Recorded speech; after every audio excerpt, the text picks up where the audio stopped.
ఈరోజు ప్రార్థన. ప్రేమ కనికరము కలిగిన ప్రియ మా పరలోకపు తండ్రి, మీ ఘనమైన నామమును బట్టి స్తోత్రములు ప్రభువా.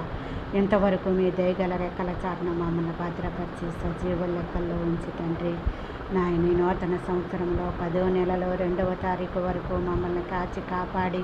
ఈ రోజంతా మాకు కావలసిన అనుదిన ఆహారం, అనుదిన దీవెనలు, అనుదిన క్షేమమును, అనుదిన ధనాగారమును, అనుదిన ఆయుష్ను, ఆరోగ్యమును, బలమును, శక్తిని, స్వస్థతను, గాలిని, నీరుని, వసతిని, వస్త్రధారణ దయచేసి అనుదిన రాకపోకల్లో కాపుదల, భద్రత దయచేసి రోగులందరిపై మీ హస్తం నుంచి ముట్టి స్వస్థపరిచి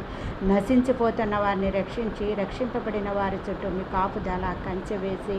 నాయన హిమము కంటే తెల్లగా ఇసోపుతో కడుగునట్లు మమ్మల్ని కడిగి మా రోగాల రుగ్మతల నుంచి విడుదల, విమోచన, స్వస్థత దయచేసి నిన్ను స్వస్థపరిచి యెహోవాను నేనేననే వాగ్దానం ప్రతి కుటుంబానికి, ప్రతి వ్యక్తికి దయచేయమని సమస్తము